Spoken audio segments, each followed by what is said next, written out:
welcome to another episode of On the Capo podcast. I am your host David, and alongside, as in every week, we have our good friend Amanda. Amanda, how you doing? I'm doing fabulous, David. How are you? Awesome, pretty good. And the man coming back from his bye week, John. How you doing, John? Better than last week, that's for sure. Awesome, my friend. Awesome. So we miss you, John. You know that. Well, guys, we have the pleasure to talk about Orlando City win, a comeback win, la remontada, as it's called in Spanish, and the one that we got to enjoy. I would like to thank everybody that's watching us live, as well as everybody's gonna be watching this later uh, on YouTube or on audio. And we'd like to remind everybody that we are on Instagram, on X live, on Facebook live, on Twitch live, on TikTok, on Threads, on Blue Sky, as on the on the Capistan podcast. We're also on Apple Podcasts and Spotify, and on YouTube at Davis Channel 76. So if you give us a subscription on each one of those platforms, a thumbs up, that helps us greatly, and we'll definitely will appreciate that. All right, I will shut up. Let's go to the nitty gritty of it all. Orlando City won versus um, DC United, breaking out the curse. Before that, we would like to mention real quick on the OCB minute that the boys of OCB uh, tied 1-1 with Philadelphia 2. Incredible goal from uh, and I'm drawing a blank because I'm just woke up. It was from Rivera, from Wilfredo Rivera. Incredible goal, tying it, and then unfortunately the boys lost the extra point in the shootout, but they came back and got something out of the deal. And with that, we are going to DC, my friends. The Wayne Rooney curse has been broken. Thoughts on DC? Let's start with you, Ahmed, and then John. This team has made us pay for the last 4 years. Our bogey team, we finally break it, and we break it at their house. All right. So a win, a win, a win. We needed a win badly, and we got a win. Um, I, I, I, um, I was at a watch party, and I found myself in similar company because throughout that game, I was, I had myself in. I was just flabbergasted with what I was seeing. We got a win. Am I happy with the win that we got? That's a different question, right? Um, I don't want to say we got lucky. We fought and we won that game, right? But had we not had Duncan, where would we have been, right? Had we made the endless number of mistakes that we did, I mean, dude, it was just very disappointing how we played. We got the win, and I'm grateful for that, but that was not how we should be playing, because it was not until that point that we felt comfortable. Even when it was a draw, there was still DC was still on top of us, and you were sitting there with your butt cheeks clenched, hoping that we got out with a draw. That's not, Absolutely. yeah, football is cruel and unusual, but come on, not that cruel and unusual. Let's do a little better, is what I'm saying, right? I'm a huge fan of National Lampoon's Vacation. And there was this one scene in the Vegas one where the guy's sitting there in the Vegas casino and he wins. He's like, I won, I won, I won. And he wins right before what happens is he passes away and he gives them their ticket. That's how I felt that day. Honestly, it was just, that's not how we want to play. Mm-hmm. It's going to take a lot more than that for me to be happy with how we're playing. I'm 100% in support of the team, but we can't keep playing the way we didn't expect to win, because the games we have coming up, this was the first of many tests, and I don't know how. I didn't get to watch the post game conference. I don't know what the feedback was, but I really hope the feedback wasn't like that was great, because watching the game, it didn't feel great. That's all I'm John. going to say. That's it for me. Go ahead, John. Yeah, I mean it wasn't pretty.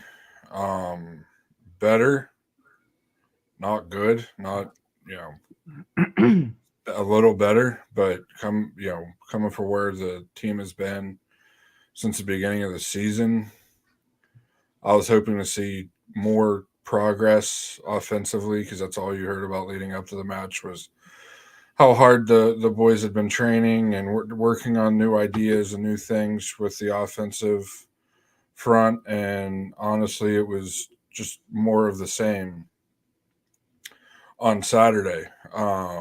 Starting out slow, really slow. It took them 10 to 15 minutes really to build into the game. Um, and then once they built into the match, the next 30, 40 minutes, 30 minutes anyway, was they basically dominated, even though they only scored one goal. They had control of the game. Offensively, still way too much just reaction and no anticipation. Um, the one goal we've had is something that I have been calling for since Poppy got here, which was the late back post run. And that was there. Dagger held up his run, timed the ball, met it. Nobody was there to guard him. And he could have, easily scored however he wanted to, even without using his head. I don't know why that's not there more. Again, we really didn't score unless it was in transition. We can't build, have a build up to a goal, break down a low block like teams are playing against us. And then, Faku, I thought looked okay in the middle, better than what we've been doing. Again, we went back to the 4-2-3-1 formation. Um, and I thought, our midfield looked a little bit better, especially once we built into the match. Mm-hmm. Until we gave up the second goal, and then it was like, what happened to our midfield? DC, when the second goal happened for DC, they had possession for an extended period of time. We were doing what youth soccer, rec soccer does when the ball gets to your back line. We're just trying to kick it to midfield and hope we can outrun them. And that's not the way professional soccer is meant to be played. I don't Mm-hmm. care what league you're in professional soccer. That's not acceptable, really, even in high school, unless you have an absolute burner and somebody that can kick the ball a mile. So, I mean, I'm happy we won. Don't get me wrong; it's not all negative. But unfortunately, really the only positive is that we won. So the negatives greatly outweigh the positives still, and Poppy has Duncan McGuire to thank for saving his job for at least another week. Saved his job last year and got him a new contract this year. And there's Duncan again making a play when it's needed, staying in his own half and staying on side, um, and having a breakaway and clinically putting it home. I mean, the stuff this team's doing is just simple things they're not doing, and it's almost like we said it 2 weeks ago, where I said that they're trying to be too cute or too flashy with the ball and not doing the simple thing. That's the Mm-hmm. thing I liked about our opening goal is it was simple. That's as simple I as agree. soccer as you can get it. And they executed and scored a goal, and now they going forward they need to score more goals. I mean, for the first, I think it was the first time this season that um, we won the game and had more expected goals than the other team. Not much. It was decimal points, but we still had more expected goals than DC. We had five big chances. Several of those, I think it was three of those missed. And we'll see where they go, how they look this next week, but still not very positive on the way they looked Saturday. No, I have to agree with you guys on all counts.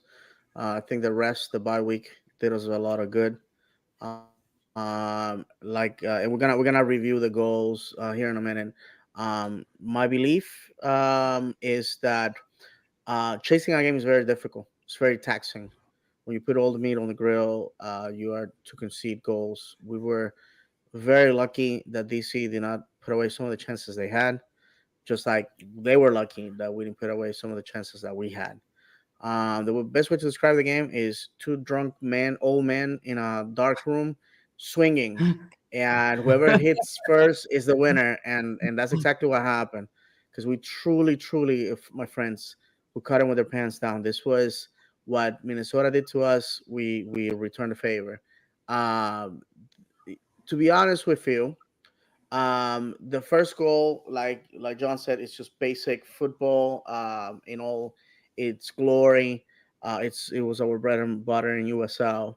And I always say it, if you have sat with me at the stadium or in the section where I'm at, I always say, take it down to the sideline, put it in the mixer. Yeah, you cross, put it in the box, put it in the box, put it in the box. Things happen when you put it in the box, and that's exactly what happened. A fantastic run by the DDT. I think what impressed me the most was that two out of the three goals were from defenders. We continue that trend this year, where our defenders are outshining our offensive players, and then the second goal, while I was ready to text the guys, why can't we score on set pieces this year? The Slovenian king, David Rekalo, told me to shut up. And, he embodied the spirit of Seb, the landlord Hines, Antonio Carlos of old, and just such a beauty of a header. And we get to tie the game, and I thought, okay, we fought back. We're gonna get this point, but then DC just got very aggressive, and that's when I started worrying. And then, boy wonder, Duncan McGuire comes back from the bench, just like John said, to save, to 12 banks breathe a sigh of relief knowing that their mortgage loans are gonna get paid come May, because people are gonna still have jobs in Orlando City. Uh, and it was an incredible goal. It takes a lot of skill, a lot of control to do what he did. He could have skied that. He could have tried to chip the keeper. He just kept the ball down on the ground, kissing the post. I mean, an inch to the left, I'm sorry, an inch to the right hits the post or goes wide. An inch to the left, the keeper gets a hand on it. Um, so it was impressive to me. They won, and what it was impressive to me is like I'm cheering, I'm excited, and that's when I realized there was 11 minutes of stoppage, and I was just like, of course, we can never have anything easy. But the boys got out with the 3 points. A difficult place to play, DC. Also, I would like to thank all the away support that was there. There was a lot of people. I was impressed. I would probably say that close to 100 people were there cheering on the boys. It shouldn't be a surprise. DC, our federal capital, has a lot of people from Orlando who are there. Working for the federal government, military, universities. So I'm happy to see that our people showed up. Happy that every game since we have come to MLS, there's at least one fan there cheering on the boys, and that's commendable because there's a lot of West Coast teams that you never see a presence in our stadium when they come here, and we are an attractive away day. Um, but yeah, kudos to them. If we could read the comment, and then we're gonna go to the highlights. Sure, I got it. Jim D. Hi, Jim. Happy Monday. Jim said, I think OC seriously needs to reevaluate their preseason training. Not sure they're getting what they need out of it. I I'm gonna don't jump know. on that one. Yeah, I'm gonna jump on that one real quick, and then I want to hear your opinion because my comment is super simple. I think that if we want to be serious, we have to do a serious camp. Uh, Oscar, you're from Colombia. Why can't we take the boys to Colombia and play whoever? But we don't take the boys to Brazil and play whoever. You seen the videos of people playing in the street? It's impressive. Let's take the boys and see what they're made of. Instead of taking them to Mexico to the resort to have a good time and play second division team. Let's take those boys on a tour. Let's go to Central America, South America. Let's go to Uruguay. You know what? Let's take them to Uruguay. Let's do that. That way those Peñarol fans, those Nacional fans that have seen players from their club go to MLS can get to see our team, get to see our quality. Maybe we get our nosebleed, bloody over there. Let's go do that. I think that it's time for if we are going to pretend to be a big club, a serious club, then our preseason has to be like that. Guys, let's start with you, John. But what do you think? Should we stay home in Bradenton playing UCF and USF, or should we take the boys on the road? Well, I feel you say it, something about being a serious club. I almost laugh because I mean, look what we did the last 2 years in the transfer windows. Mm-hmm. We didn't do anything, especially this year.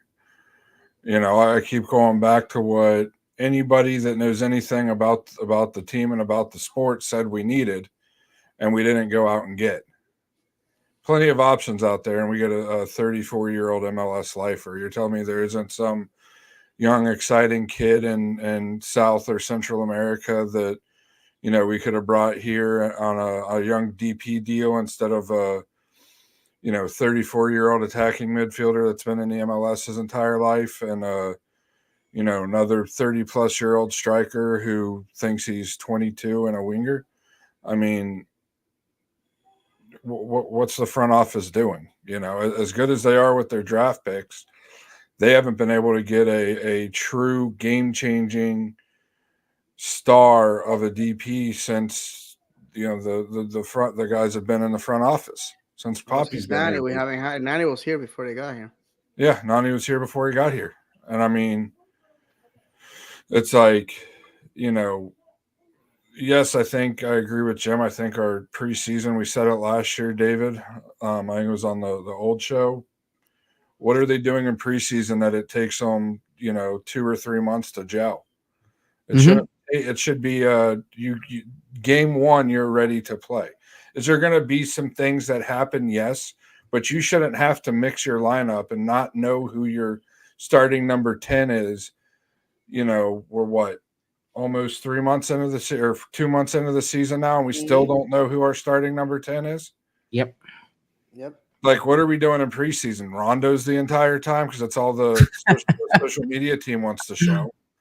Like, you're supposed to know your team coming into the season, and it's like Poppy doesn't figure out his team until a month and a half, 2 months in, and honestly, this year it might be too late by this time. Luckily, last year we drew instead of lost and did score some goals. I mean, we still have a -5 goal differential. And, we won, 2 matches in the MLS in the league so far, I think. Yep. And it's just like 2 out of 7, if I'm not you mistaken. can't be serious until the front office takes it serious. And once the front office takes it serious, maybe the coach will take it serious. But, I guarantee you one thing, that us supporters are taking it serious and are getting very, very fed up with seeing a front office that just uses us as an ATM machine and, not caring about the product on the field. I mean, I don't know if you guys saw it, but for the May 4th match, they came out with a bobblehead. The bobblehead, yes. I literally, I was at work and I just glanced, opened the email, glanced. I'm like, oh, that's a really cool giveaway. Because guess what?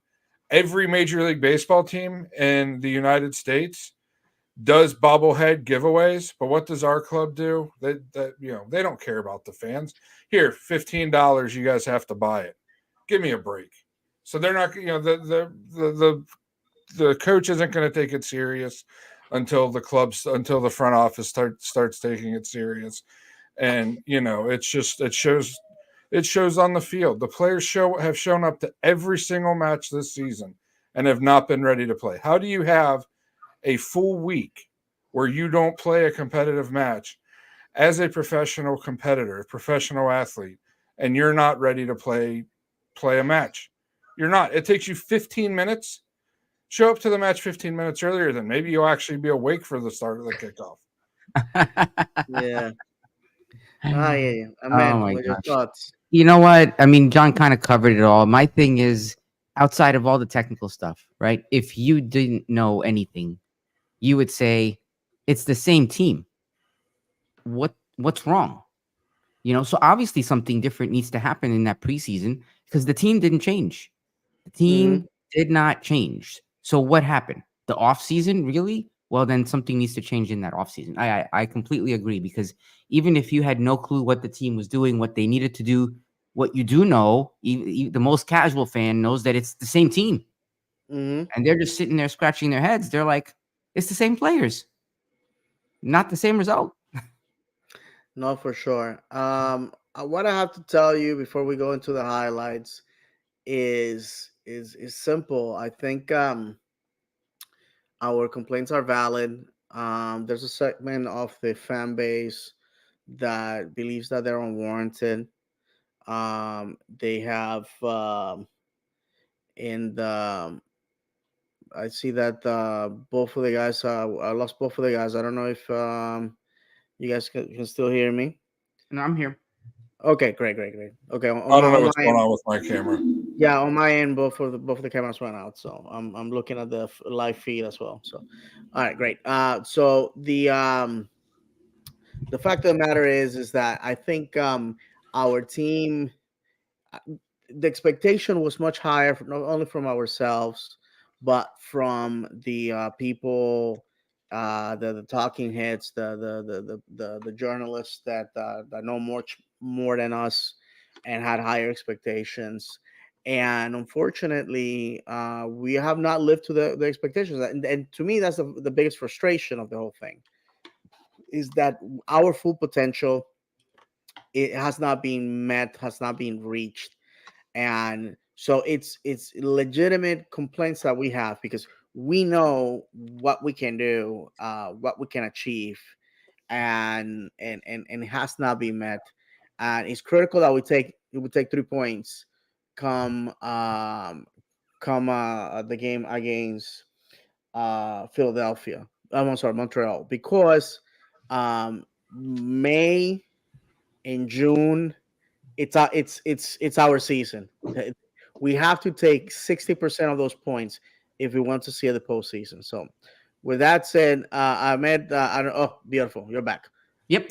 Let's see. We can go to the highlights so we can discuss with our friends the what went down All right.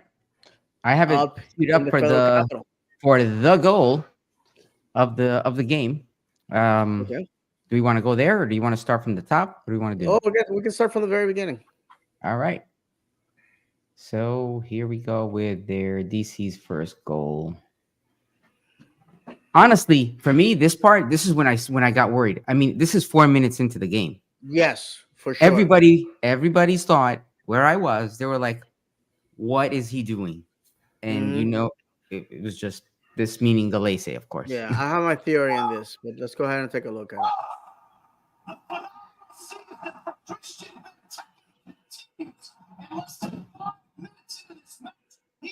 What we're watching is the celebration. Let's see here. Yeah. It shows a First one. replay. Here's the replay. Okay. Yeah. Yeah. The replay, what happened was Pedro is watching the ball, he's tracking it. For any other team, this would have been goalkeeper intrusion. They probably would have called it back. If this was Orlando City, they probably would have called it back. They didn't. Okay, fair enough. We move on. 1-0. So here's our equalizer. So Yep. This is our equalizer right here. yeah, I'll go to the okay, and replay. yeah, and this is simple football. I believe that is Angulo crosses the ball, goes across far post, bam. This is a certified banger. This one is this was a lost opportunity. If you see that right at the end, he could have just passed the ball in the middle, and there was Facundo Torres. Muriel had some bad decisions, unfortunately, in this game. But the what impressed me about DDT is that it's just classic football. You But had it to the pitch, and there's nothing the defender and the goalkeeper could have done. yeah, but David, it was about a half hour later. Yes, of course. Trust me. Listen, we're not here to tell you that this is a bad team. They played us hard, and very unfortunate for them to have the lead twice and then to concede the way they did and to lose Yeah. it. That And second here, goal, there's nothing I can take away from that. They took us to the cleaners on that one. You can see we're perfectly compact. Boom. They basically did the same thing that I always keep telling you guys. Put it in the middle of the box. In the mixer, baby. Things do happen. Boom. All the defense goes one way, and look at that. Pedro in no man's land. So not angry about this one. Not angry about this one. But football is football. Let's see what we got here. Okay, that was a good save on them on the volley. And oh, this, here's David Brecalo. This is when he basically just like guides the ball to the far post, 2-2. Impressive. And this guy was on fire. Okay, this guy was on fire.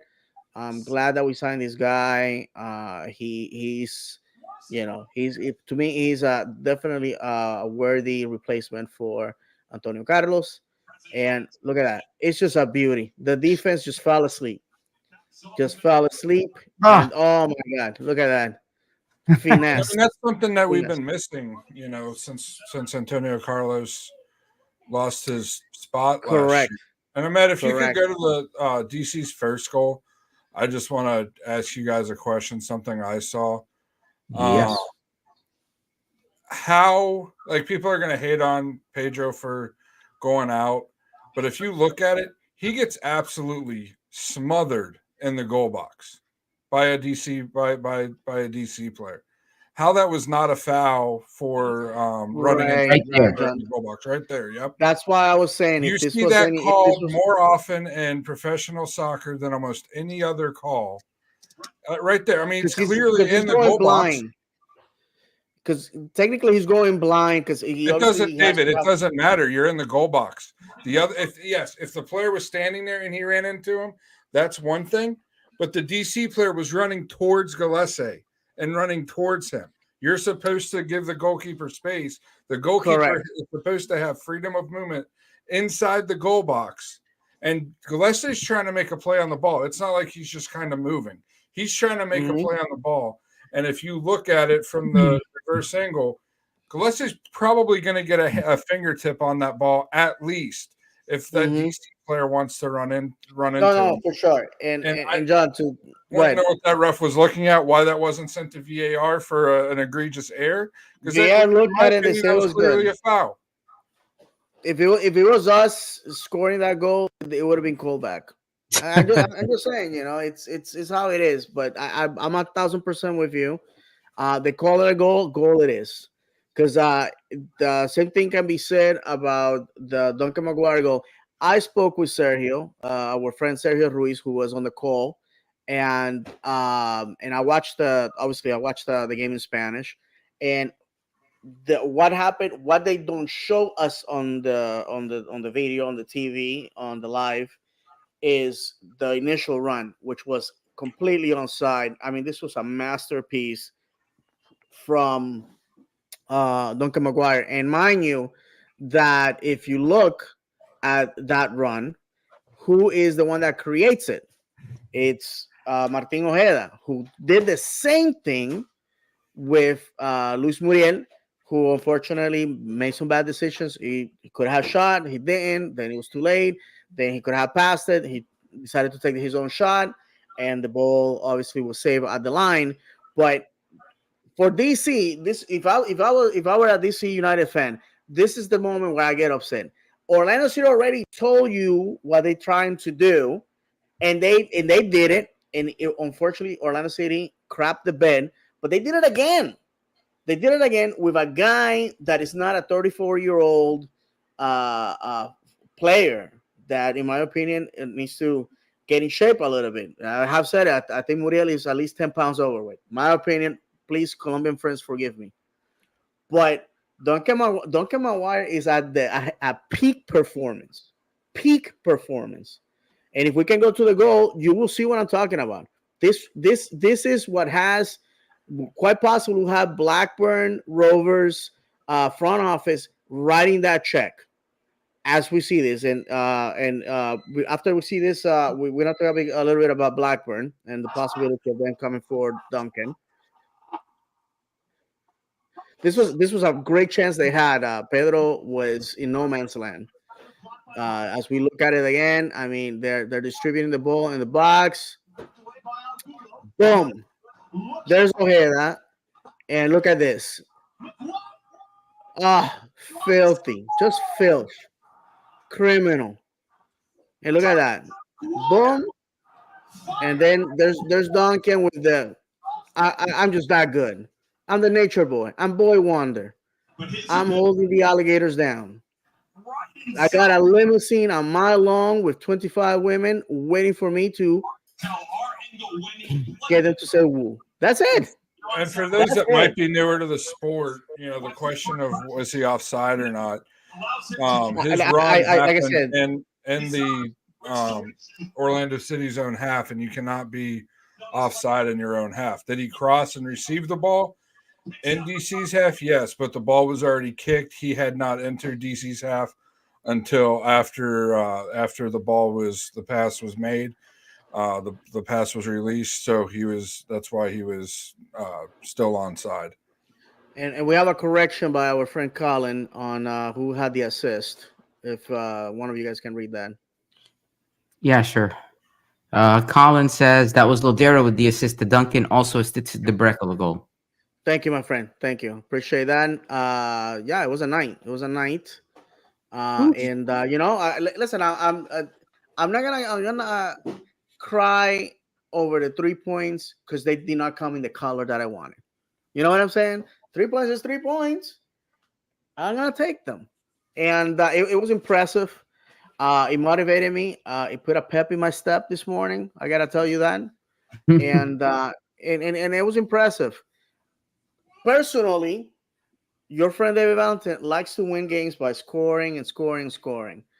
Coming from behind, I mean, listen. Right now that we know how it ends, right now we're like high fiving each other. But at the beginning of that game, we were like, "Oh, here we go with these guys. We can't beat these guys."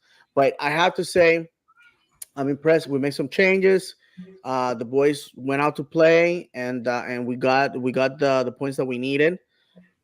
And to quote Fernando Arguila, former OCB manager, who told me once in a conversation that I had with him, where he said, "Great teams win games. Greater teams defeat adversity. Winning on the road in MLS, coming from behind, is not an easy feat." And we did it in a very dangerous place against a very dangerous foe. We'll see DC back in Orlando later on, and trust me, they're gonna come back hungry and ready for revenge. Impressive, good night overall, and that leads us, my friends, to our next competition. If you guys have anything else about this game that you would like to add before we move on. Okay, I guess we're good. Yep. Fantastic. And reminding our friends, you want to be on, just ask us. We'll send you the link. And if you want to comment, please feel free to do so. All opinions are well received. There's no bad comments. There's no bad questions. Um, versus Montreal. Montreal just had a game at home defeating Cincinnati 2 to Cincinnati. 1.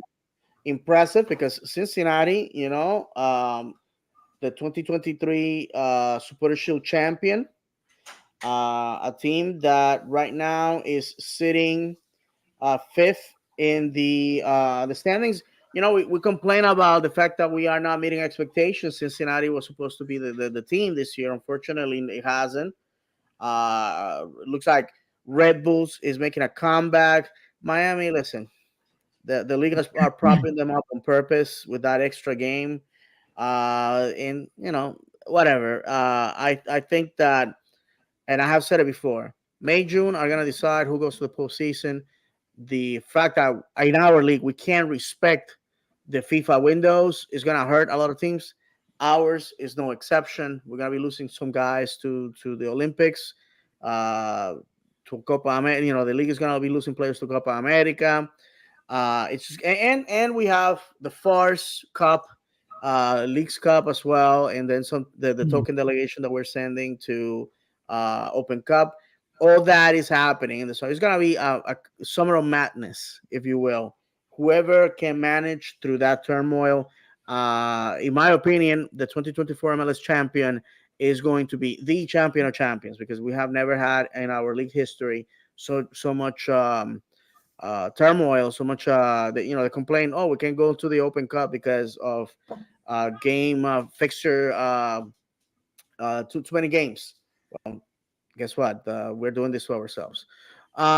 Guys, Montreal had our number last year, and we sort of we're trying to get revenge. I think for many years they were a little bit below us, but they had the best of us. Last three matchups for everybody that is keeping tabs at home, in February of 2024, it was oh no, I'm sorry. These are the last games. This is a February of 2023. I was a 2-0 defeat against them at home. Then in September, 2-0 defeat to them at home. And then on the road, a 2-0 defeat uh, to Montreal in Montreal. Montreal has won 10 games, has drawn 4, and we have won 8. So evenly matched. I guess they have gotten the best out of us the last 3 games. To me, sad. They sent us home in the playoffs 2 years ago. Your expectations, my friends, as we head out to Stade Saputo in Montreal, over there in French Canada, Quebec, this Saturday at 7:30. Let's start with you, man. Honestly, I was looking at our schedule. The next 5 games that we have, I don't think we can afford to lose a single one. Wow. And I know, I get it, and that's just my thought. I mean, Montreal. I mean, look, we have Montreal, we have Toronto, Cincinnati, Philly, and I'm not even gonna give the last one any credit at this point. We need to win those games. We need to win those games because we're talking about May or June. But come May or June, with that streak, we need to like steer this ship in the right direction. So this is the time to do it. Hopefully this win gives the guys what they needed. I thought the last game was gonna give them what they needed. Obviously not. So we need a win. And it's away, so maybe we'll start that streak again where we do a better away than we do home.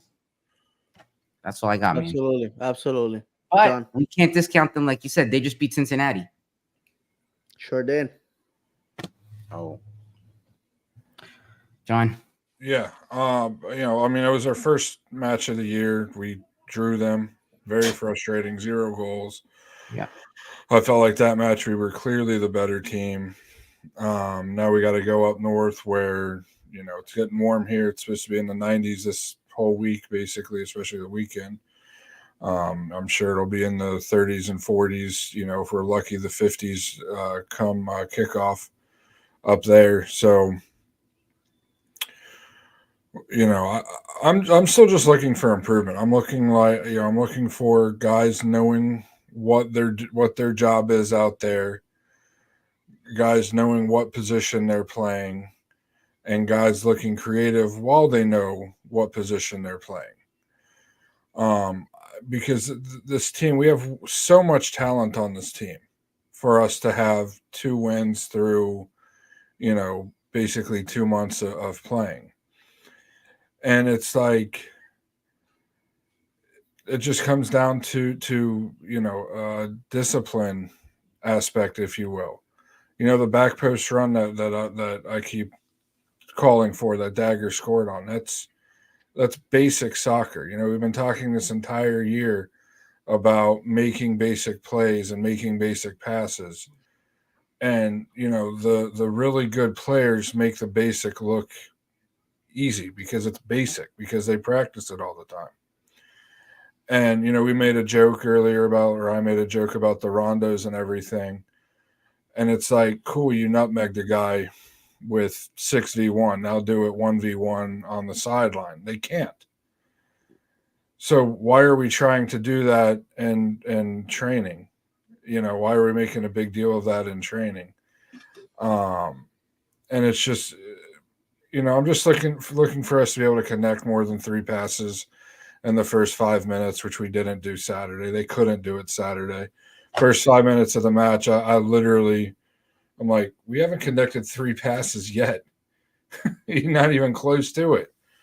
And it's like, I want to see them come off the bus, have a good warm up, and actually be ready to play a match in the first second. Let's The go second the first. ball's, and I feel like they do that, they won't get down early like a lot of the matches this year they have. And I'm just looking for somebody to do something inspiring. What Duncan did at the end of the match was inspiring. And David, you said it earlier. I was messing with my camera, so I couldn't comment on it. But his goal was a simple goal. When it comes down to it, how he shot the ball on his goal was Mhm. simple. He didn't do anything fancy or spectacular. He passed it into the side of the net like you're supposed to in a 1v1. He could have, like you said, tried to chip the keeper, tried to, Go for the rip a spectacular. hole in the net, whatever. No, he just went, don't pass it into the side of the net, goal. That's what I do. And I feel like if, you can be creative and fun without being flashy, nutmegging people, whether it be through the pass or through the dribble. Um, and I really feel if this team tries to keep it a little more simple, um, with their passing, with their dribbling, that they'll come out on top more often than not in every match this season. And that's really all I'm looking for. I think we have a good opportunity to win. And like Ahmed said, Hmm. it's down to crunch time. You have to win games now that we should have won last month. And now is, one of the hardest stretches of the schedule this entire season. No, I'm with you guys, and I have to tell you this, and I like to use I don't know, simple stories to convey the message. When I was a kid, growing up in Puerto Rico, our cafeterias there, they had these old ladies cooking, right? They'll cook like traditional Puerto Rican meals, stuff that we were all familiar with, and simple dishes, rice with Vienna sausages, rice with corned beef. My favorite day was when they had the ravioli with the soda crackers. It was delicious. You probably are like, man, that looks sounds like prison food, but it was good. I loved it. The seasoning was very simple. There was no flashy. These weren't women training the greatest culinary schools. They served their purpose.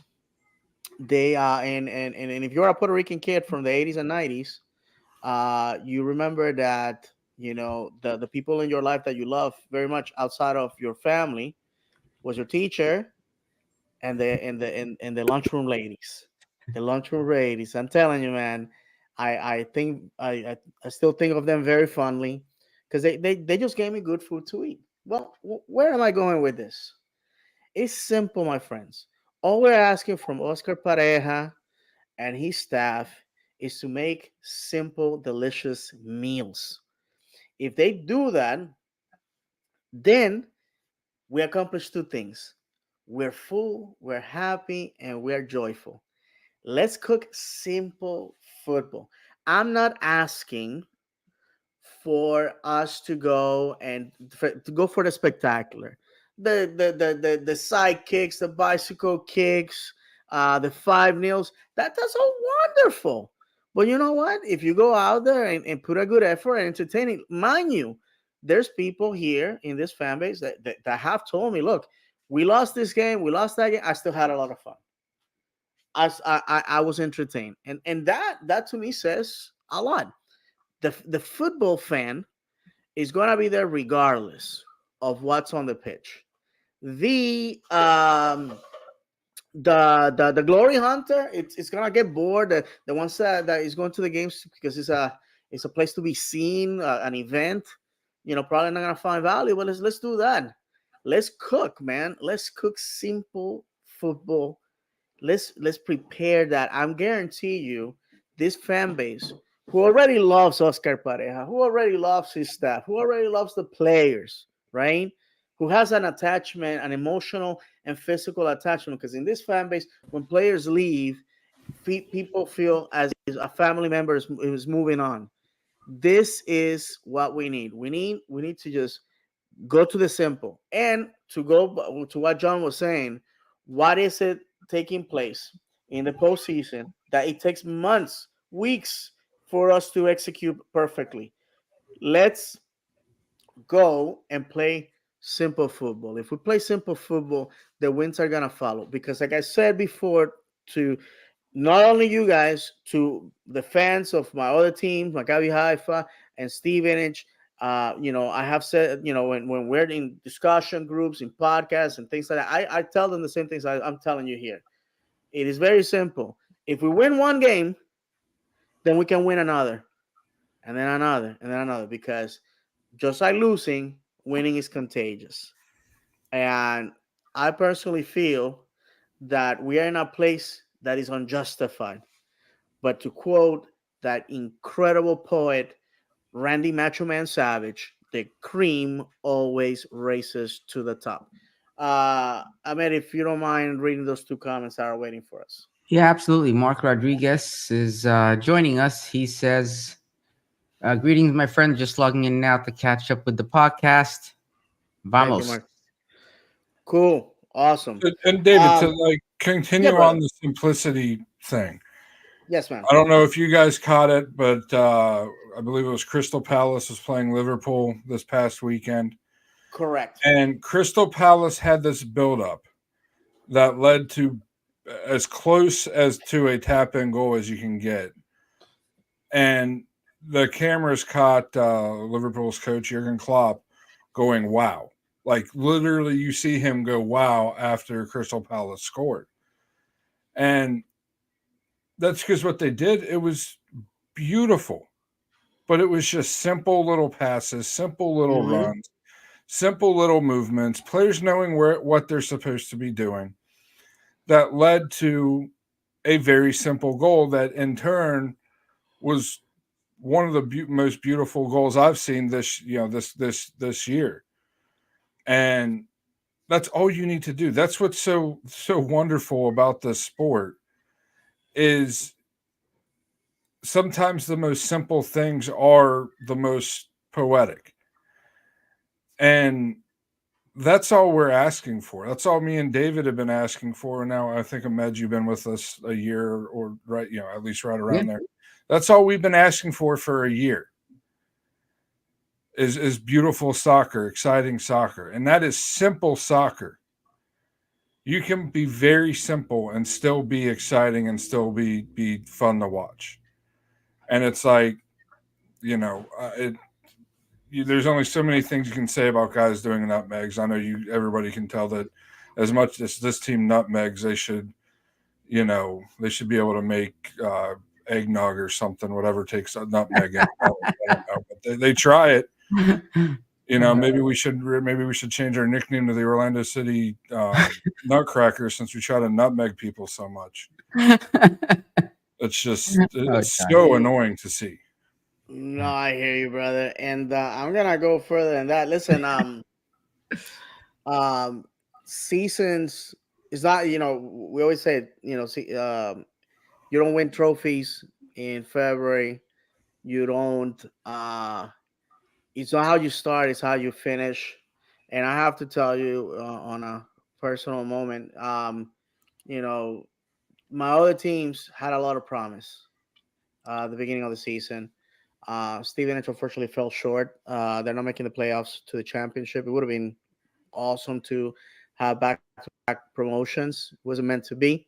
If you would have asked me at the beginning of the season, I'm like, hey, let's just secure our place in League One, and that's enough for me. But then we started playing like football gods, and that's like to quote uh, Ted Lasso is the hope that kills you, right? So we started dreaming, and it fell short.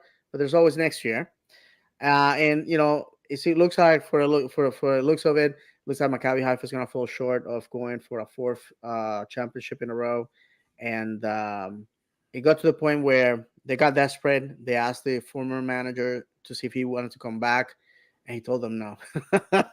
It's like calling your ex at 3 o'clock in the morning, baby, come back, and she wasn't having it. So um, and it's disappointing. Trust me, it's disappointing to have an incredible season and to feel like you're coming out empty-handed. In our case, while European football is coming to an end, world football in most parts is coming to an end. We're just starting, and man, that off season, super short, and we were out here like rabid dogs foaming at the mouth, thinking that we were gonna do big things. We saw Miami had an awful preseason, and then they come in and they are acting like they are. So when we say football is cruel and unpredictable, man, I mean, I just sometimes I wish I would have never mentioned those words. But as a fan base, we have to believe that we can do it, and that we have to demand from our club more, because you got to remember that the club belongs to us.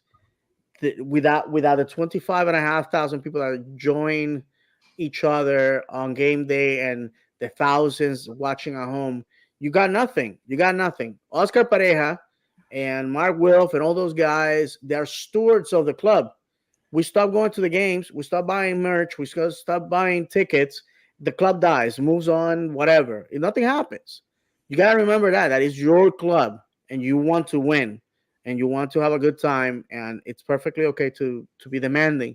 If you are one of those people that like everything is great, everything is awesome, they don't owe me anything, you're the type of person that goes to restaurants, is giving crappy service, cold food, and you eat it anyways because it's nice to be out of the house. You're the type of person that goes to get to the tailors, and they give you a suit with one pant leg 6 inches higher than the other one, and you're like, it's okay, nobody's gonna look at that. You're that type of person. If you go to the games and you're like, whatever happens is fine by me. I don't. I'm a winner. Okay, I'm from the school of Rick Nature Boy Flair. That's who I am. That's what I am. I'm telling you, that's who I am. That I bought into that persona. I want to be the limousine riding. I want to be limousine riding. I want to be, diamond ring wearing, a Rolex wearing. That's who I want to be. That's who I want to be. And I hope that you want to join me as well. That you want to go and see Orlando City get to the top of Space Mountain. That's what I hope that you want to do. But if you're okay with being at the bottom of the table, well, that's on you. You can plan on doing that. Maybe find yourself a team that does that, because our Orlando City is destined for greater things. And Guys, I any and last comments on this? to piggyback off what you're saying, David, like, last year at this time, everybody's saying, well, what if we get rid of Poppy? And, it started up again a little bit this year as well. Look at teams like DC and Montreal, who were doing terrible last year, who we were running right with at this point last year. And oh, by the way, both teams are ahead of us right now in the table. But they made a change. One, I believe, was postseason. The other one was during the season. Mm-hmm. Um, and my, DC got rid of somebody that is a legend of the sport. At least people that are my, our age. Rooney's a legend of the sport. DC got rid of Rooney, fired him. Well, whatever happened there. um, Yeah. got a new coach. Now they're playing better. Montreal's playing better. And we're in the same boat, a little bit worse than we were last year. But John, look at all our signings. What signings? What signings? I guess it takes a year and a half for everybody to gel when Well, Duncan's not putting in a goal, a goal every 88 minutes like he was last summer. right. And legitimately, if it wasn't for Duncan McGuire, Oscar Pereira would not be the coach right now. And talking about that, John, great segue. We were looking before we started recording. We were looking at the championship table. Looks like Blackburn has managed to survive to live another day in in my opinion, the greatest second division on earth. So I am a firm believer that Blackburn has been watching over Duncan, saw that goal, and is already starting to print the check. Um, if and he's not alone, he's gonna be bought outright this summer, and who knows, perhaps other championship teams that are closer to a promotion next year that were just short this year can pull the trigger on that. Kids like Duncan, if you give them the service, they're gonna murder you. You know, that's what they're all about. And Duncan is young, injury free, knock on wood. And I'm telling you, if he has a great uh, Olympics, guys, I don't know what we are gonna make money on this kid, and we Yeah, wish but him the then best. Duncan is an incredible player, but like I have said, while he's playing for Orlando, and then, he has his friends and all that. The fact of the matter is he knows that he's here on borrowed time. He shouldn't be here. He wasn't supposed to be here, and that's what's gonna happen once he goes.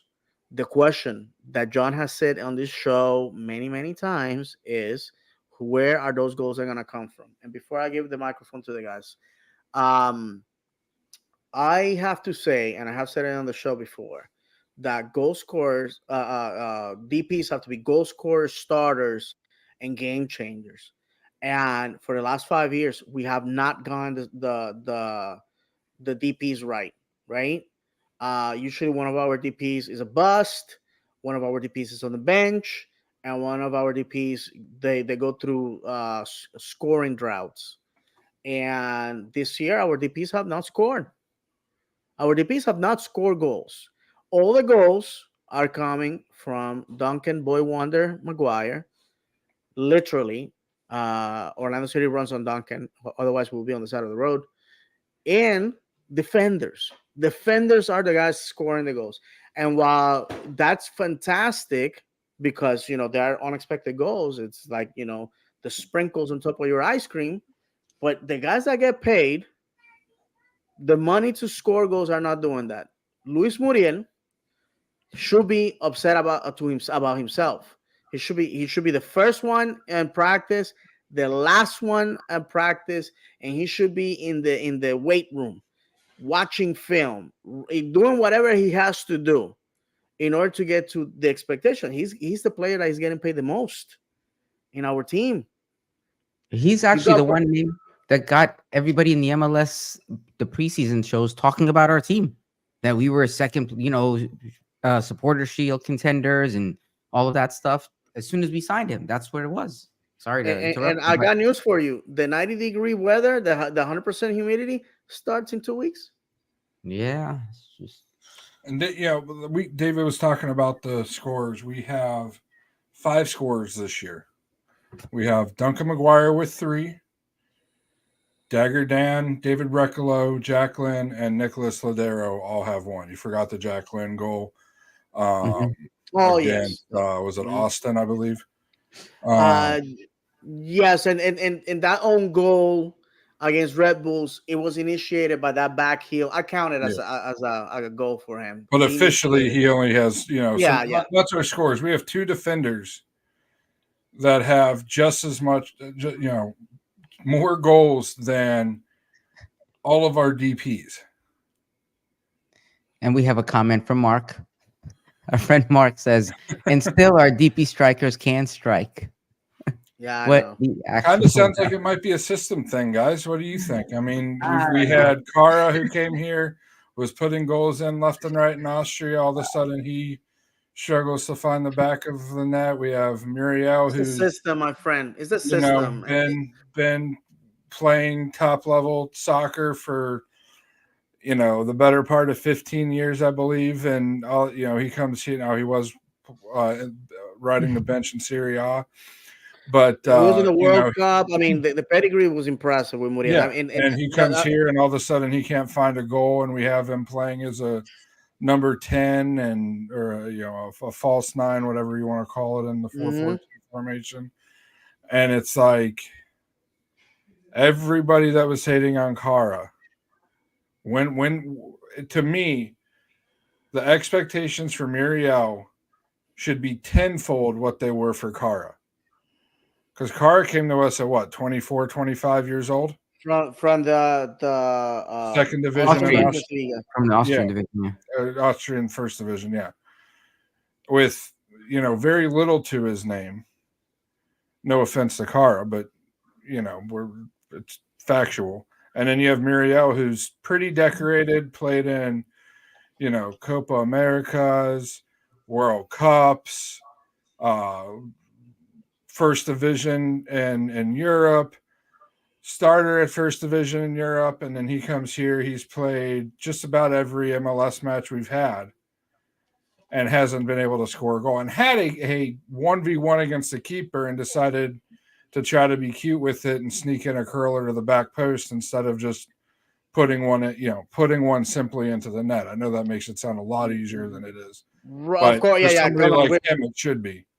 we're some old fat guys in the stands, but I get it, John. I understand. In fact, have you guys been keeping up with Erchan Kara? Because I'm about to drop some knowledge on you guys. Oh By boy, the here way, we go. Erchan Kara and my oldest son share the same birthday. Impressive. Um, 21 matches he has been playing in the Turkish league. Let's say, how many goals do you think he has, man? Oh Just a my god, guess. 12. How many goals do you think Erchan Kara has, John? I was going to say 10 to, I hope 10 to 15. 3 in 21 games. Oh wow, Erchan Kara right now in the Super League, in the Turkish Super League, that it will be wrapping up here pretty soon. In 3 games has scored, in 21 games has scored 3 goals. wow. Um, But what's his goals so per 90? Because that can be he could have been in 21 matches and not played. You know what I mean? Like 21 matches okay, and gotten 8 minutes. sure. Let's see what we got here. He had 20 appearances. If one of you guys if beats me I'm to it, I looking think. it up. I'm looking it up. Don't Okay, worry. great, great. That's awesome. Because you're absolutely right. We have to judge by what he has. I mean, we have some comments, so you can read those while John does the homework. Yep, absolutely. Misael Rosa says, "What's up, guys? Got in late. Talked about how underwhelming Faku been playing. I know it takes him a bit to get going, but that's getting cold." Yeah, we sort of lumped. We didn't single him out, but we lumped him on the DP situation, which is, Misael. If if once you rewatch the beginning, you're gonna see what we were talking about. Go ahead. Yeah. And then Serge Nass says, "Coach, can't change style to be protagonist. I'm driving same bus as a year ago. F me flashbacks." Good evening. I'm Yeah. late. No, Welcome no. to Listen, no. Thank you. I appreciate some of. I always love the fact that some of the guys always apologize for being late. Listen, that's why we have the recording. That's why we have the audio. Being with us live is a treat, but there's life. Trust me. I went back to work for the first time in 4 weeks. I gotta tell you, this is probably the worst experience in the world. Now I know what my wife was talking about. My wife is a teacher, so every summer the day before going back to work, my wife was like, "Oh my god, I hate life," and I'm like, "What? You had 2 months off. Enjoy. I wish I had that." And the reality is that when you have extended period of time, it to me felt like a first day at a job. I was rusty, bumbling things, asking people questions that I should have known for somebody that has been there for a year and a half, and it felt awful. And I came home. I decided to take a power nap. Next thing you know, I'm waking up at 8:30, and it's time to do the show. So please do not feel that if you miss any part, hey, that's the beauty of the technology. You can revisit it. We always appreciate all the comments. Uh, Personally, when I go to the stadium and you guys come say hello to me and have a comment, it just fills me with a lot of pride. I don't know about you guys, it fills me with a lot of pride. Last home game, I was talking to Dan from the English line around the area behind the wall, and there was like a dozen people that came to say hello, and to me that's awesome. So thank you very much, John. What you found out? Ain't good. One Give it to goal, me straight, one sir. goal every 278 minutes, or basically one goal every little bit over 3 matches. And we were paying that man $2 million. So listen, to me it's no magic formula. I think um, how can I say this? With Muriel, I believe he's gonna come out of the funk, but we have to be there for him. You know what I'm saying? He needs to know. He needs to know that there's more riding on this, and I know the Orlando City Colombian fan will not that has been used to having their countrymen put more than 120% on the pitch is not going to stand by and take that. Okay. Some of the greatest Colombian players here, Christian Higuita. It's one of the one that always comes to mind when I think of Colombian players. People that felt the weight of the jersey, the collars, and the badge. Those are the type of guys, the trailblazers. And yeah, I'm gonna tell you the truth. He needs to get with the program because in form Muriel, we're making the playoffs comfortably, and who knows where else can we end up? But because Muriel has the football IQ, has the stamina, has the body to get us there. Somebody needs to just sit him down and say, I believe the best version of you has not shown up yet. And it's that simple. It's But that here's simple. the thing, Somebody, David. Like, you watch him, and again, there's a little bit of an age gap, a little bit different player, but so you watch him every time he turned the ball over Saturday night, and this isn't just Saturday that he's done this. Every time he turned the ball over, whether the ball was stolen or a bad pass or whatever it may be, he sat there and moped and, and didn't pressure the ball that he just turned over. mm-hmm, You look at Duncan. When Duncan turns the ball over, what does he do? He's right there on the ball. He doesn't mope. He might mope. Ball might go out of bounds. Ball might be clear. Whatever. He'll mope then. You know, Faku same way. He doesn't. He mopes sometimes, but generally he doesn't sit there, turn the ball over, and mope. Our midfielders don't do that. They don't sit there and mope. And the thing about Duncan is he hustles so much, he will never be in a slump for long. Because when you hustle as much as Duncan does, things happen. the effort he puts in is going to break that slump for him, no matter what. Muriel, the way he's been playing and lollygagging around the pitch and not pressing with meaning and just being lazy, he's going to be in a slump until he stops being lazy. I think that's part of the problem. When you're playing sports, they tell you train how you're going to play. Mm-hmm. And even if things aren't going your way, you still should be trying and giving a effort. And it's like, unless the ball's under Muriel's foot or he's making a run towards the goal, he could care less to be out there. Yeah. That's my opinion on it, because you look at his body language, it's like, eh, after that Atlanta game where he looked like he wanted to be on the pitch in the first half anyway. All of a sudden, the last couple matches, it looks like he could care less to be out there, doesn't want to press the ball, doesn't want to chase down balls that he's just turned over. And unless he's running to the ball or to the goal, he's not putting in any effort. I hear you. Ahmed, anything to add before we close this chapter? No, man, I think we killed it. I think we killed it. All right. I'm Now not gonna we have rehash another anything. comment, if you don't mind going to that before our last Yeah, topic. Mark. Yeah, Mark Rodriguez says, "Screw that, we're doing it live." he That's sent that right. earlier. Live from Orlando, baby. I would like to remind everybody that Friday at 7:30, OCB is going to be visiting Crown Legacy. That is the MLS Next Pro team for Charlotte FC. So we want to send goodbyes to the boys. They have been playing good football overall. Very impressed with the young men that are representing our colors. Unfortunately, so far, no games in Osceola to speak of. You know, love to have Unbelievable. them at home for the opportunity for us to go see them.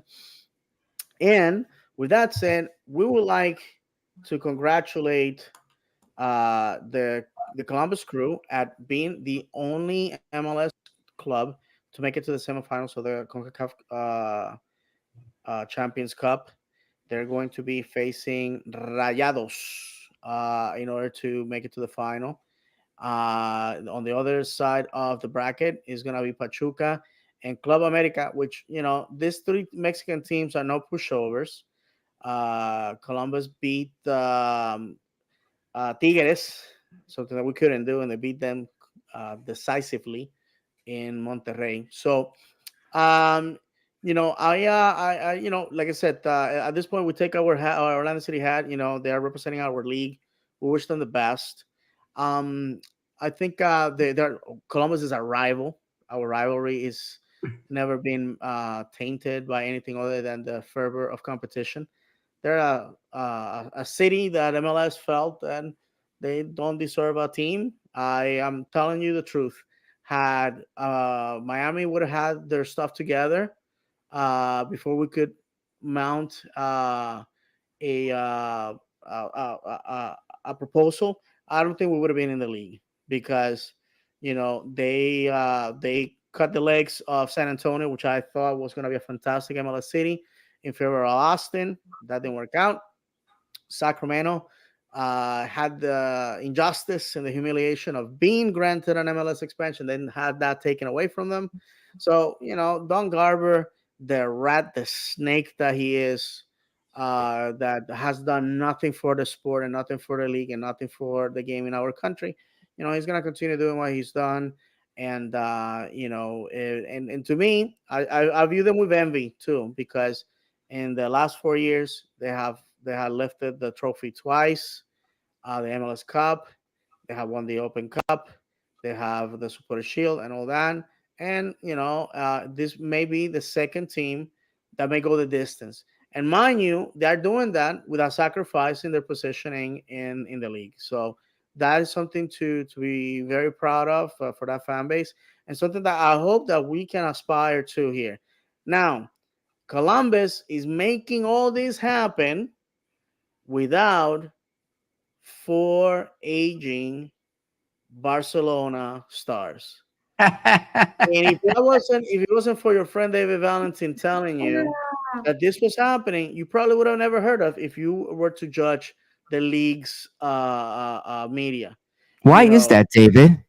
I would love to. I would love to know. I would love to know why are we sacrificing. And I know before discussing this, John had a valid point. He's like, David, I just don't want us to sound like jealous Nancy's. It's okay. I'll take all the blame. I'm a jealous Nancy because I wish the league bended the rules. I wish the league found the money. I wish the league forced other teams to pay for our club to be blessed with four mummies that every now and then have a moment of brilliance, and boom, they win games. But we're not going to be that. And Columbus, if Columbus makes that statement, Columbus already made a statement against Don Garber. They saved their club from being moved. Number one. Number two, they won two MLS Cups in the same period of time. And now, if they win CONCACAF Champions Cup, I may be one of those Orlando City fans that will be sending them edible arrangement. I am to the end to Don Garber a bag of kitty litter to remind him of the scumbag that he is. Maybe he will bathe in that kitty litter because that's where crab loves to swell. And my friends, it's one of the things that I have said before. Football always wins the day. Football always wins the day. So congratulations to that families. I have friends that are Columbus fans, and I'm enjoying their success. To be honest with you, because at the end of the day, their success is basically the fan telling these greedy POS that the football belongs to us, not to him. Anything to add about that, guys? Yeah, I mean, coming from Ohio, you always get overlooked for bigger cities, coastal cities, you know, the the team that has, more recognizable names, even if you have accomplished something. Um, it's just the way it is, unless it's college football, because then that's, it's college football. They're everywhere, and the for whatever reason the coastal cities, unless it's in the Carolinas or Georgia, um, or Miami, haven't really, especially the Northeast, don't really dominate college football like the Northeast tends to, and other sports. Mm-hmm. But baseball, you go in the baseball. It's always been the New York and Boston teams. You go into the NBA, and in the 70s and 80s it was Magic and Larry, two great players, but it's Magic and Larry, and all you hear about in the 90s is Jordan, rightfully so, and the Knicks. But guess what? The Indiana Pacers, who's only about a 2.5 hour drive from Columbus, if that, were right there with the Knicks, and challenging the Knicks for that second spot in the East, and almost beat Chicago just as many times as the Knicks did. So it happens coming from the Midwest. Chicago's a huge city. Um, Period. Not only for the Midwest, but for everywhere. It's a really big city, so it's going to get more of the media coverage. But when and I was saying before the show too, when we were talking about this topic, I don't recall the MLS promoting Seattle hardly at all when Seattle made their run a couple years ago in at that time the Champions League. So it's on par for the MLS. It doesn't make the money they don't want anything to do. Directly makes the money they don't want anything to do about it. Mm-hmm. And I'll keep bringing it up until I'm blue in the face. The commissioner of the league is a guy that basically said that he could give a rat's ass about soccer when he was asked to be the commissioner. So, we all know where his heart is. His heart is about stuffing his pockets as much as he can. And if it's not going to do that in the quickest way possible, nothing that's the only thing that matters, and everything else is garbage to him. Amen. Yeah. Honestly, I mean, for me, I really give props to Columbus, and I hope they use this opportunity to make a statement. Because they don't need all that. How do I say this? All that noise to Mm-hmm. get the job done, right? So I really hope that they do. And the ironic part about Monterrey, when they won with Brandon Vasquez, who is another MLS player, which was like the dagger in like the to Alexi Lalas's point. He posted something about that. I the MLS is making a point, at least for the players. Forget the office, but I really hope they do well, and I hope that the league recognizes them when they do. Because if it was No, somebody else, absolutely. that they would. Because I mean, to me, it's disappointing. You hear nothing about them in this And they're the championship current champions. when we know exactly when we know if it was another team that it'd be plastered all over the place, right? I Mm-hmm. mean, you know, Not to give anybody any airtime, but No, no, no. you all know who I'm Listen, talking about. But it's sad. It's sad. It's like you're trying to build a sport. You have another team who's doing an amazing job. So recognize them. Recognize them. right, Yeah. and it's not our team. It's not our team. No, It's a exactly. bitter rival, and we want to beat them. But the fact of the matter is that I think I still, and I said it before, find it super disrespectful that the first game of the season was not the champion, was Yeah, some that's team that finished 15th last year in the East Coast. They make playoffs, and I understand. I understand that that I'm here to tell you this, and you guys, what I'm about to tell you, you guys already know. Those Messi fans, they are not sticking around when that man walks away from this league in 2025. They're not sticking around. They are not sticking around. And to the real Miami fans, the guys that were the 12,000 of them that were going to the games before all this madness, that some of them that can't afford to go see their team live because the club decided to fleece them for $4,000 for the cheapest season ticket.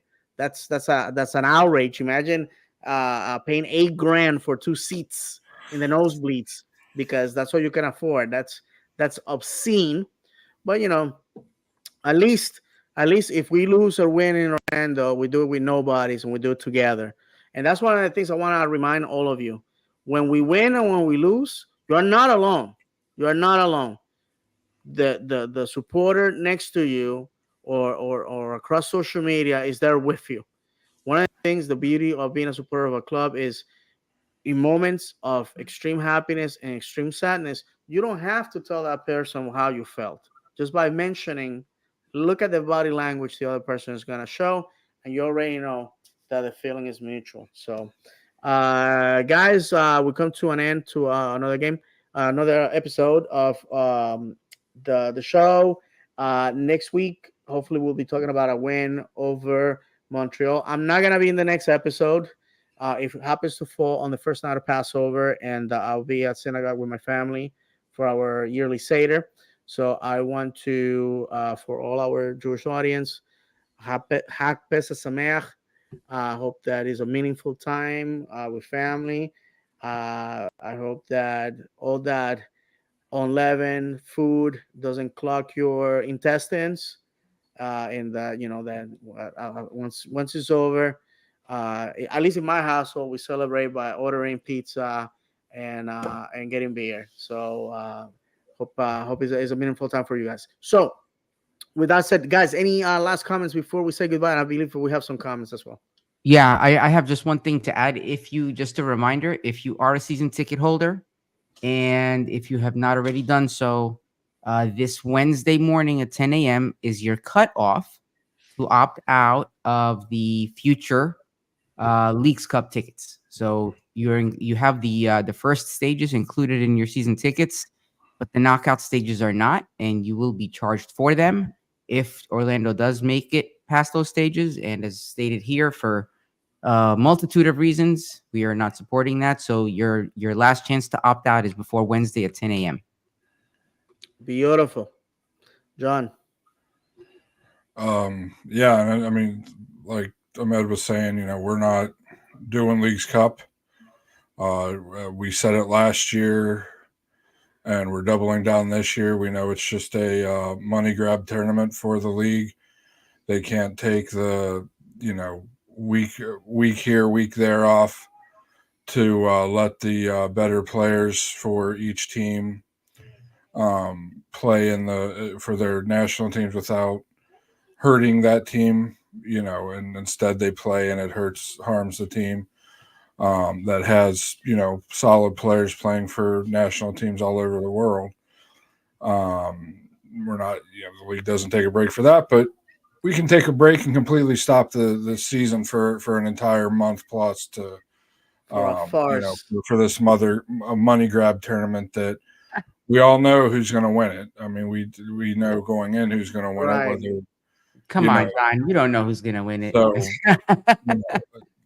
And it's just one of those. We're not going out of respect for the U.S. Open Cup. That if you guys haven't been paying attention, the stories coming out of the Open Cup this year are amazing. Oh, I'm glad that you brought that up, John. I want to interrupt you for 2 seconds. Tomorrow is the third stage of the Open Cup. Go watch some incredible games. Go ahead, John. Sorry. Yeah, every game. So for those of you that are on X, I think it's opencup.us is the handle. I was trying to find it while Ahmed was talking. I couldn't find it. Um, has The links games are to also on every match. YouTube. It's some of, but here's the thing: is you can't, because of the way it is, you can't just search for it on YouTube. It's very difficult to find. So he Hmm. actually has the links for every Open Cup match going on this week. Will be broadcast on YouTube. You just have to find the link for it. Again, I'm trying to find the. He's always one of the first ones that pops up when I open X, but of course he's not. Oh, He's okay, not because there you're right now. looking for it now. It's not there. Well, let Um, me let me buy you some time, John. If okay. Ahmed, if you don't mind reading the comments to give John some time to find that information. They're all from the same person, so you can start with that. Yep, I was just trying to unmute my mic. Oh, We gotcha. got Serge Nash. Serge says 2025 season MLS season Miami. Who? I see Beckham coming out of retirement to save Fort Lauderdale Flamingos. It's gonna be That would disaster probably that day. bring more people to the games than their current crew. Probably, Um, probably. so and hashtag Garber out, begging Pesky to come out of retirement to help Bex out. Good Hmm. night. Thank you. Thank you, sir. Um, I'm off. I'm off Leaks Cup F Garber, all by Serge Nash. Long live Open Cup, great games. Absolutely, Yes, Serge. absolutely. I've been watching a few of them, and I just be supportive. It's our you watching it's already doing wonders because when they see the drop in Leagues Cup versus Open Cup, and I'm gonna make this promise: if the Open Cup final happens, excuse me, to be in the state of Florida or within consider a reasonable distance, I may go to it. You know what I'm saying? Probably that will be a great statement for us as a fan base if we all decided to support a club that makes it to the Open Cup final. And if he happens to be in Florida, listen. If he happens to be, I'm gonna bother. This is gonna bother some people. If it's Tampa Bay Rowdies, I'm gonna be there to support them.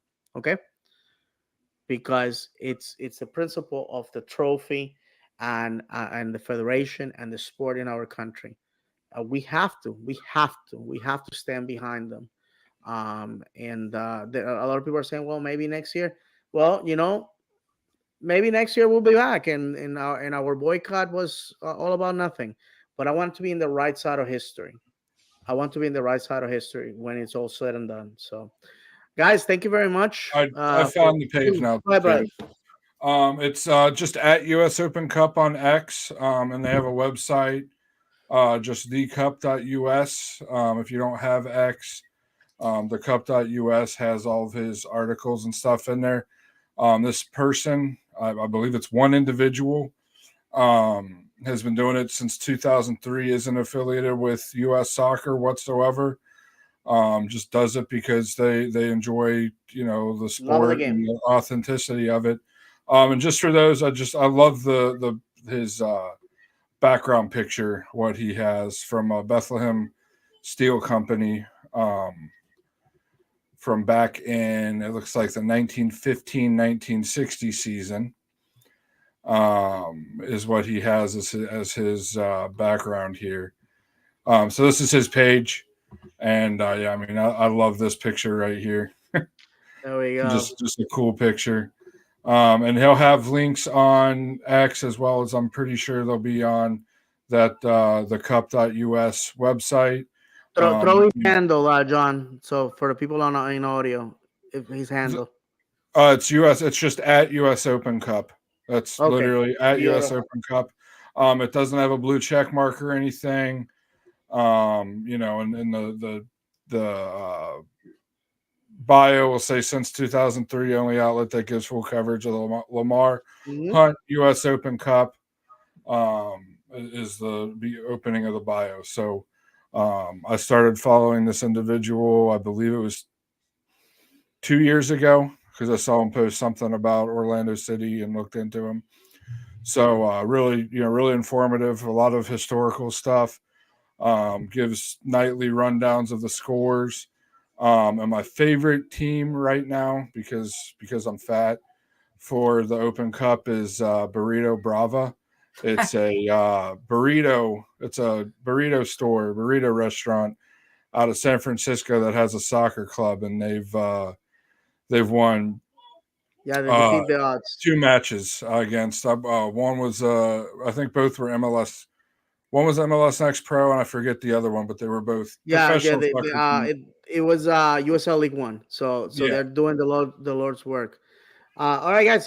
Thank you very much, my friends. Thank you very much for the people that were live with us. Thank you very much for the people that are gonna watch this later, and thank you very much for the people that are gonna listen to the audio. Remember, this show is for you. Here, we're about the colors and the badge above all else. Remember that. So we say goodbye the same way we always do by reminding you that football is played on grass, not on paper. Football is cruel and unpredictable. Football is a pound of talent and an ounce of luck. And if you have not cried for joy or anger over football, have you really football?